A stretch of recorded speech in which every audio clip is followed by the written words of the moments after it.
أن يشرك به ويغفر ما دون ذلك لمن يشاء وقوله وإذ قال إبراهيم رب اجعلني وبني أن نعبد الأصنام. وفي الحديث قال النبي صلى الله عليه وسلم أخوف ما أخاف عليكم الشرك الأصغر فسئل عنه فقال الرياء. وعن ابن مسعود رضي الله عنه قال من مات وهو يدعو من دون الله ندا دخل النار. رواه البخاري والمسلم عن جابر رضي الله عنه قال من لقي الله لا يشرك به شيئا دخل الجنة ومن لقيه يشرك به شيئا دخل النار. سامعین، چوتھا باب کتاب التوحید کا آپ کے سامنے پڑھا گیا اور یہ ہے شرک سے خوف کا بیان۔ پچھلے باب کے اندر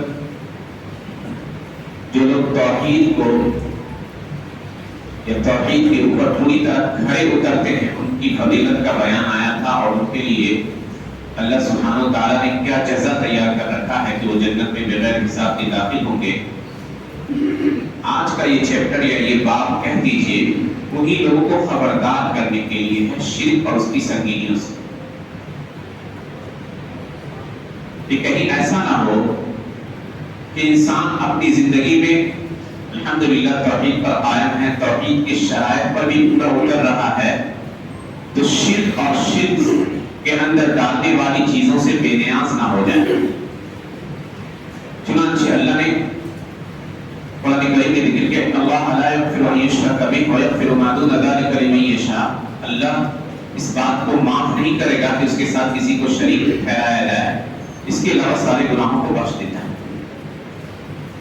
اور انہوں نے ابراہیم خلیل اللہ علیہ السلام کی ایک دعا نقل کی وَإِذْ قَالَ إِبْرَاهِيمُ رَبِّ اجْعَلْ هَٰذَا الْبَلَدَ آمِنًا وَاجْنُبْنِي وَبَنِيَّ أَن نَّعْبُدَ الْأَصْنَامَ۔ اور یاد کیجیے اس وقت کو جب ابراہیم نے کہا کہ رب اس شہر کو یعنی مکہ کو امن والا شہر بنا اور مجھے اور میرے بچوں کو بت پرستی سے بچانا۔ کیوں؟ کہا رب انہن اضللن کثیرا من الناس، کیونکہ اے میرے پروردگار ان بتوں نے، ان معبودان باطلہ نے بہت سارے لوگوں کو گمراہ کر دیا،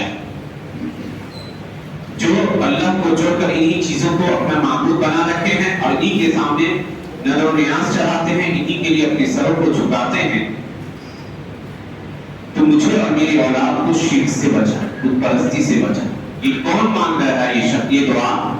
جو امام الموحدین ہیں، جو اہل توحید کا امام ہے حضرت ابراہیم خلیل اللہ علیہ السلام۔ اور ان کی اس دعا سے ہمیں یہ سبق ملتا ہے کہ ہم الحمدللہ توحید پر ہیں، تو کبھی ہمیں یہ دھوکے میں نہیں رہنا چاہیے کہ ہم شرک میں نہیں واقع ہوں گے یا شرک ہمارے اندر نہیں داخل ہوگا، اس موالدے میں نہیں رہنا چاہیے۔ اور حدیث ذکر کی ہے اللہ کے نبی صلی اللہ علیہ وسلم کے حوالے سے، اللہ کے نبی نے فرمایا اخوف ما اخاف علیکم الشرک الاصغر، سب سے زیادہ جس چیز کا مجھے تم پر ڈر ہے وہ شرک اصغر ہے۔ اللہ کے نبی سے پوچھا گیا شرک اصغر کیا ہے؟ کہا کہ ریا، دکھاوا کرنا۔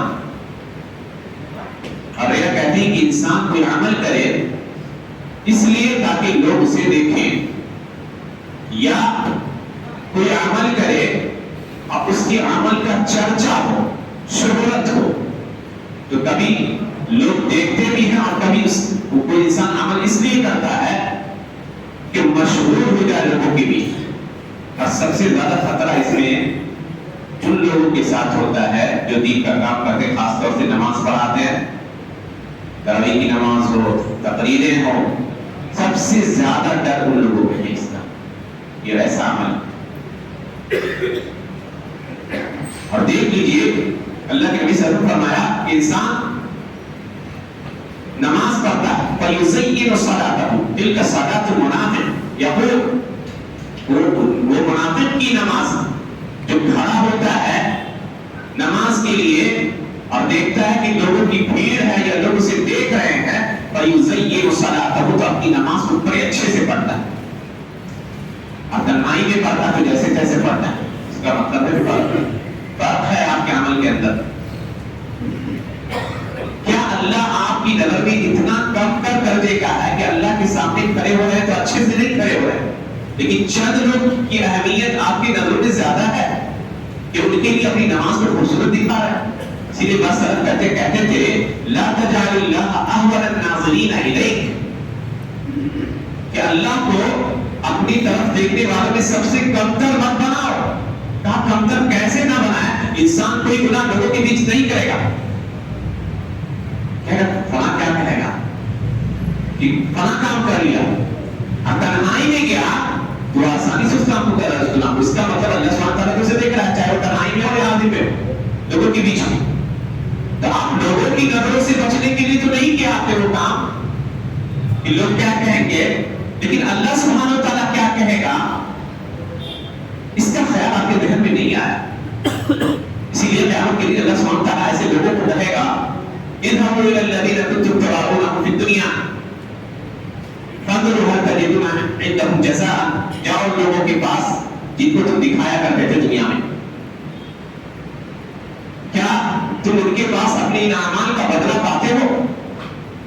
یہ انتہائی خطرناک چیز ہے جو ریاکاری اور شو آف کرنا کہتی ہے، اور اس کی دو قسم علماء بیان کرتے ہیں۔ انسان ایک عبادت انجام دے، آیا مسجد کے اندر جیسی نماز شروع کی اس نے، شروع سے اس کے ذہن میں یہ بات ہے کہ لوگ ہماری تعریف کریں کہ بڑے نمازی، بڑے پابند ہیں، شروع سے اخیر نماز تک اس کے ذہن میں یہ بات رہی تو اس کی پوری عبادت مردود باطل قبول نہیں ہو۔ شروع سے لے کر اخیر تک یہی نیت اس کے اندر رہی کہ لوگ اس کی تعریف کریں، لوگ اس کو بڑا نمازی کہیں، بڑے دیندار کہیں، تو اس کی پوری عبادت برباد ہو جائے۔ اور دوسری صورت اس کی یہ ہے کہ انسان نماز پڑھ رہا ہے اور اچانک اس کے ذہن میں یہ خیال آیا کہ لوگ ہماری تعریف کریں گے، تو اس نے جھٹک دیا، خیال کو جھٹک دیا، دور کر دیا، تو انشاءاللہ اس کی نماز پہ کوئی اثر نہیں پڑے، تھوڑا ثواب اس کو ملے۔ لیکن کچھ لوگ ہیں نماز شروع کی اللہ کے لیے، اب بیچ میں دکھاوے کا جذبہ شیطان تو چاہتا ہے کہ کسی طرح مشغول کرے، اس کے دماغ میں ڈال دیا، اور یہ جذبہ باقی رہا یا یہ نیت نماز کے اخیر تک۔ تو یہاں دیکھتے ہیں کہ علماء کی دو رائے نظر آتی ہے۔ علامہ ابن عثیمین کہتے ہیں کہ جیسے نماز، چونکہ نماز نام ہے ایک مخصوص عبادت کا جو اسٹارٹ ہوتا ہے اللہ اکبر کے ذریعے اور ختم ہوتا ہے السلام علیکم ورحمۃ اللہ کے ذریعے، ایسا نہیں ہے کہ الگ پارٹ ہے، نہیں، ایک حصہ ہے، مجموعہ ہے۔ تو اسی لیے وہ کہتے ہیں کہ اگر اللہ کے لیے نماز اس نے شروع کی اور بعد میں بیچ میں یا آخر میں اس کی نیت میں چینجنگ آ گئی، دکھاوا کرنے لگا اور یہ دکھاوا سلام تک رہا، تو کہتے ہیں کہ نماز کا آخری حصہ فاسد ہو گیا۔ چنانچہ نماز کو ہم پارشل نہیں کر سکتے، پارٹ نہیں کر سکتے ہیں، آپ پوری نماز باطل ہوگی ایسی صورت۔ اس کے بعد کوئی عبادت ایسی ہے جس کو پارٹ میں کیا جا سکتا ہے، جیسے صدقہ، آپ کے پاس ماشاءاللہ 1000 روپیہ تھا، آپ نے 500 روپیہ ایک فقیر کو دے دیا اللہ کے لیے خالص، یہ صدقہ آپ کا قبول ہے۔ اب پھر دیکھا کہ لوگ دیکھ رہے ہیں، 500 کی اور ایک اور نوٹ نکالا دوسرے کو دیا، یہ دکھانے کے لیے دیا، تو پہلا والا مقبول ہے اور دوسرا والا مردود ہے۔ تو انتہائی خطرناک چیز ہے۔ تو اس سے انسان کو متنبہ رکھنے کی ضرورت ہے کہ اپنے عمل کو خالص کیجیے۔ یہ شرک اصغر جس کے بارے میں اللہ کے نبی کہتے ہیں کہ سب سے زیادہ تم پر خوف ہے کہ تم اس میں مبتلا ہو جاؤ، کیونکہ یہ شرک خفی ہے، چھپی ہوئی چیز ہے، انسان زیادہ دھیان نہیں دیتا ان چیزوں کی طرف۔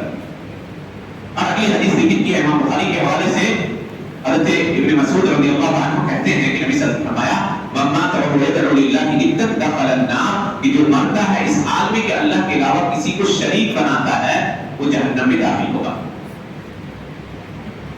اللہ کے علاوہ کسی اور کو پکارتا ہے، اور پکارنا دو طرح سے، دعا کہہ دیجئے، دو طرح سے انسان کرتا ہے، ایک کو کہتے ہیں دعائے عبادت اور ایک کو کہتے ہیں دعائے مسئلہ۔ دعائے عبادت کیا ہے؟ یعنی ہم نے نماز پڑھی الحمدللہ، آپ میں سے کسی سے پوچھا جائے کہ کیوں پڑھی آپ نے نماز، تو کہیے گا کہ اللہ کو خوش کرنے کے لیے، اپنے گناہوں کو مٹانے کے لیے، اللہ کی جنت کو حاصل کرنے کے لیے۔ آپ نے نماز تو پڑھی، ڈائریکٹ آپ نے سوال نہیں کیا کہ اللہ تجھ سے جنت کا سوال کرتا، اللہ تجھ سے گناہوں کے مٹانے کا سوال کرتا، اللہ تیری خوشنودی چاہتا ہوں، ڈائریکٹ نہیں کہا اللہ سے، لیکن آپ نے یہ عمل اس لیے کیا کہ اللہ خوش ہو، اللہ آپ کی گناہوں کو مٹا ڈالے، اللہ آپ کے درجات کو بلند کرے، آپ کو جنت میں داخل کرے۔ تو یہ بھی ایک طرح سے مانگنا ہوتا ہے، عمل کر کے مانگنا ہے، چونکہ ہم شریعت کے اللہ کی خواہش کے مطابق اور مرضی کے مطابق ہم عمل کر رہے ہیں اس امید میں کہ اللہ ہمیں خوبیوں سے یا ان نعمتوں سے نوازے گا۔ تو یہ بھی ایک طرح سے مانگ ہے۔ روزہ کے وقت میں کہا اللہ کو خوش کرنے کے لیے جہنم سے ڈھال، تو گویا آپ روزہ رکھ کر ایک طرح سے اللہ سے ایک بات مانگتے ہیں، ایک چیز مانگتے ہیں، وہ چیز ہے کہ ہمیں جہنم سے آزاد کر دے، کیونکہ اللہ کے نبی صلی اللہ علیہ وسلم نے فرمایا کہ روزہ شیلڈ ہے فرام ہیل فائر، جہنم کی آگ سے ایک طرح سے ڈھال ہے۔ تو جب آپ روزہ رکھتے ہو تو گویا یہ سوال کرتے ہو اللہ سے کہ اللہ ہمیں جہنم کے عذاب سے بچا ہے۔ تو یہ عبادت کر کے بھی انسان مانگتا ہے، اور ایک ہے ڈائریکٹ مانگے کسی سے، یہ دو طرح سے مخلوق سے مانگ رہے ہیں، کسی انسان سے مانگ رہے ہیں، اور وہ اس مانگ کو پورا کرنے پر قادر ہے تو مانگ سکتے ہیں، کوئی دقت نہیں۔